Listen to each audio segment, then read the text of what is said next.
Hey guys, this is part 2 of the Hive demonstration. So, anyways, we're gonna go over what Hive really does. So the first thing that you need to know is you have to have Hadoop installed, and you have to have it so that way all the bash scripts are complete,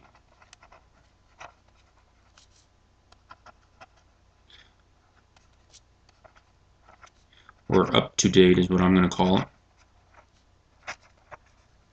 Now this is so that way you can type like Hadoop and it'll pull up the stuff instead of having to navigate to the Hadoop folder and typing bin/Hadoop.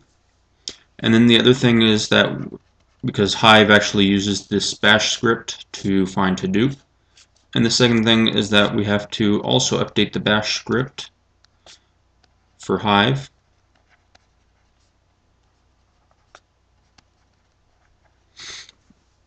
And this allows us to type Hive and pull up the command line. And there's tutorials on the internet for this, so I'm not really going to go over it too in depth. Now, Hive has a command line interface, which I will abbreviate as CLI. And what this allows us to do is we can enter SQL-like commands. So now the first command, so when you're doing this, you can make, so there's a few functions. You can make tables. You can drop tables. You can see tables, so see what tables are in the thing. Let's see, what else can you do?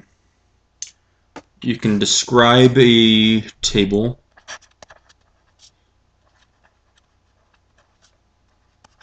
Or specific table.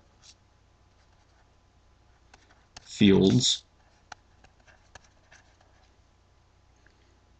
And you can run your SQL commands. And you can do all this from your command line, or CLI. So let's go over with the make tables. And this is going to be probably one of the biggest commands. So every line in Hive ends with a semicolon, just like C. And just like C, it can span multiple lines until a semicolon.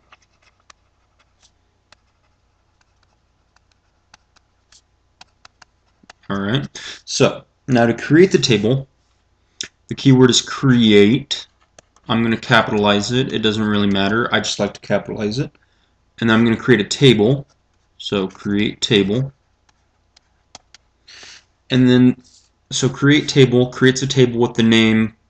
And I'm going to put name here in these brackets. And then underneath, I'm going to put the name that I'm going to choose. I'm going to call it post, like I'm making something. Okay. And then there's a parentheses. And then there's arg1 name, followed by the type. And then there's a comma, and then this repeats. So for me, I'm going to actually have 3 fields. I'm going to have a user, and he's going to have the type string, so string, built-in type for Hive, comma. Oh man, I'm almost out of paper. Post. What did he write for his blog post? And that also is going to be a string. And then down here on this next line, because I ran out of paper, time. What time did he post it? And that is going to be a big int. Okay? And then the end of the quote, or the parentheses. And then for the next line, when I type it out, so I'm going to draw a break line, right like that. Alright. I should have made this paper bigger.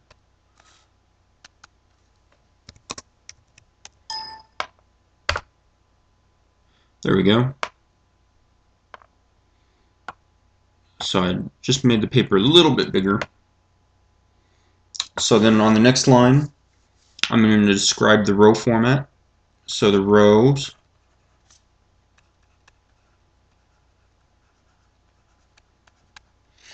all right, and it's delimited by some character.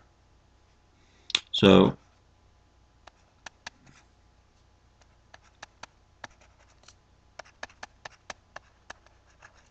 all right, and then the next line is the fields terminated by, and I'll go over what each of these really mean in a second as soon as I write them all out for you.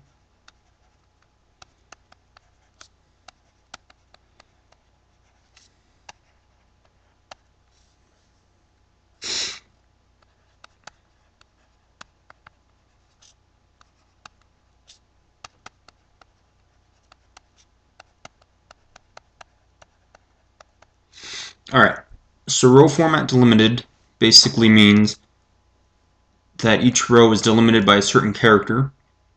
So for my user, my post, and my time, they're going to be delimited by something. So these are three things in the row. So let me draw out the user, and then the post, and then the time. Okay, so these are three rows, or three columns, and they're going to be delimited by something is what that line says. Alright, in my text file that I have all this data, which I randomly generated on my computer for a big test, it's going to be, each field is going to be terminated by, ooh, I forgot that one important piece. So, each field is terminated by some character, and it should have been a comma here.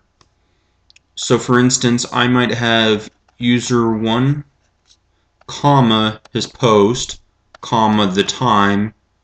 User2 would be the next row, his post, his time. But you can see they're all delimited by this comma, so that would make it a CSV file, or a comma separated value. And now these are, the table is stored as a text file, I think. Yeah, that's what it means. So then anything can really read it. Alright.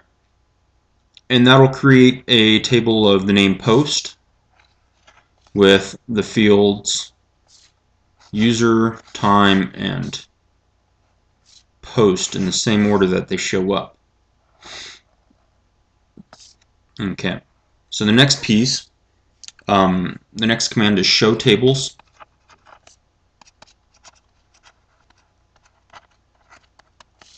Alright, and this shows all the tables. So for, if we had just run the previous command, what we would get would be posts. If we had another table, it would show up underneath, and so on and so forth. Pretty simple command right there. Alright, the next command, describe, and the argument it takes is a table name. So because we're assuming that we've created the table, we can say describe and then posts. I'll put a semicolon up here just to be consistent. So then what will appear would be user with some white space, and then posts, and then time was the last one, and that's how it'll show up. It'll just describe the table. Okay, so now we have this table, but we have no data in it. So the very next command that we're going to do is load data local, and this means that I'm just going to be loading it from my local hard drive. It's a small file, it's only 2.1 gigabytes. Okay, so load data local in path, and then there's a single quote, and then your path name. Oops, drew that the wrong way. Alright, so if I were to write this for my computer, I would say load data local in path, so the tilde sign slash documents slash file.txt. So that would load file.txt from the documents in my home directory. And then the next line is, so as you notice I haven't put a semicolon yet, so that means I still have one more line to go, or several lines until I end with a semicolon. So I overwrite into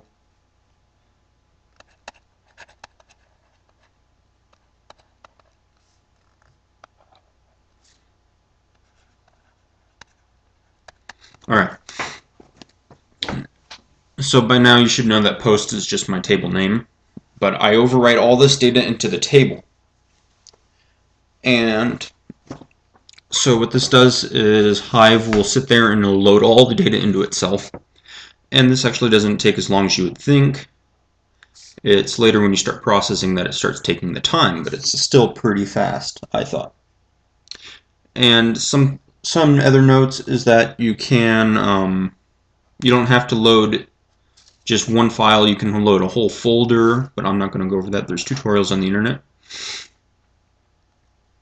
But just know that it's possible. Alright, so up till now, all we've been doing is loading data in and out. Really haven't been doing much with it. So what I'm going to do now is we're going to find some data.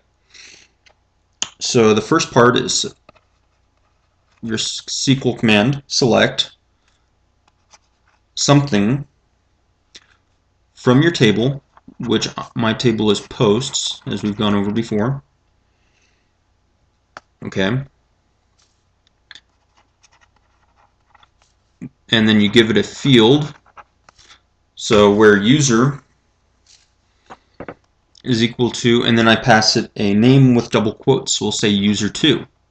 Now this is right up in the front of my computer generated file, and this operation, just this little one, took 3 minutes to run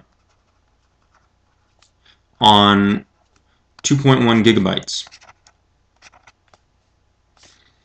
So it's not that slow. I mean, it's not slow, it's not fast, because it has to do full table scans. And I actually tried this. I took user2 and tried it. So if it was really just Hive just being slow and finding the second one and then stopping, this would catch it. So I did select star where from post where user, and then I chose a very big number. I don't remember the exact one. I think it might have been 100,000. Alright. And what I've been forgetting has been the semicolons at the end. Sorry. And this took about 3 minutes as well. To be honest, the first one took 2 minutes and 44 seconds. The second one took 2 minutes and 45 seconds. The difference is so slow. I mean, so little that you won't even notice it on a big table. So now this was also on 2.1. It was on the same files at 2.1 gigs. And we can definitely see that it was indeed a full table scan. So then what happens if you have a search? So I'm going to scroll down a little bit, where I'm selecting something from my posts.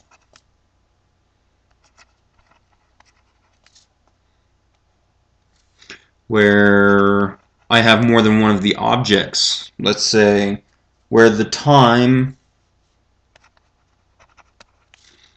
and let's just say that time is equal to, or let me rewrite that. Time is less than or equal to 10,000. And maybe there's maybe the actual limit is 100,000, entries that have this criteria. Okay, so I don't really want to see the first 100,000 entries, so I'm going to change my query a little bit. And this is how you can limit it to maybe the first two.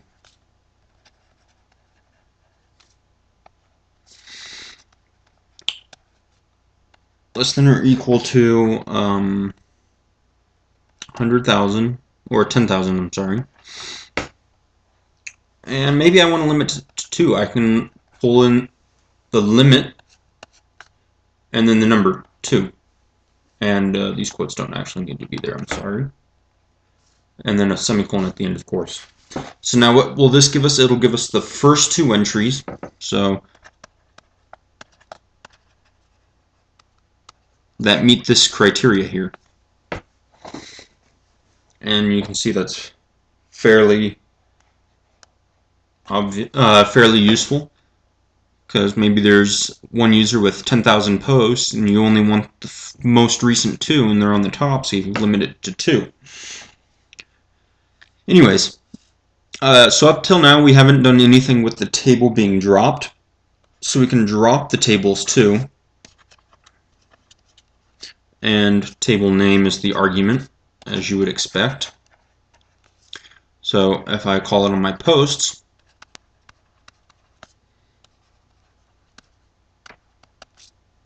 okay, and so that drops the table. Table's gone, and that doesn't take too long either, maybe a couple seconds. So one of the things that I found while using Hive that was fairly frustrating is that you have to exit it sometimes. So the correct way of doing this is EXIT, like this. It's very important to use this, because if you don't, you'll run into some of the problems I did. And so what would happen is I would get this big long error when I was doing create table.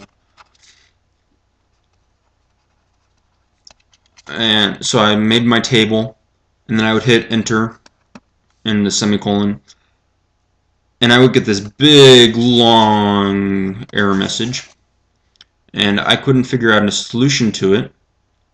But someone said, oh, you have to restart Hive. Well, how do you restart Hive when you've already exited by hitting Control-C? Well, it turns out Hive didn't actually exit. So what you have to do is you have to run JPS, and if you're set up like this, it'll tell you all the things. So there'll be these PIDs, and then there'll be these items over here. And you're going to look for one that says Hive or something similar to that. I don't remember what the exact item is, but it'll have a PID. And then you'll have to call kill -9 this PID, or process identification number.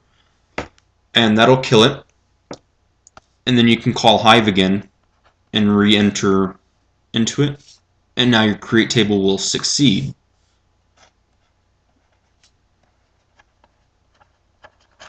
I don't know why Hive doesn't exit when you hit Control-C to prematurely exit, but it doesn't, and so make sure that you actually call exit correctly if you ever want to get out.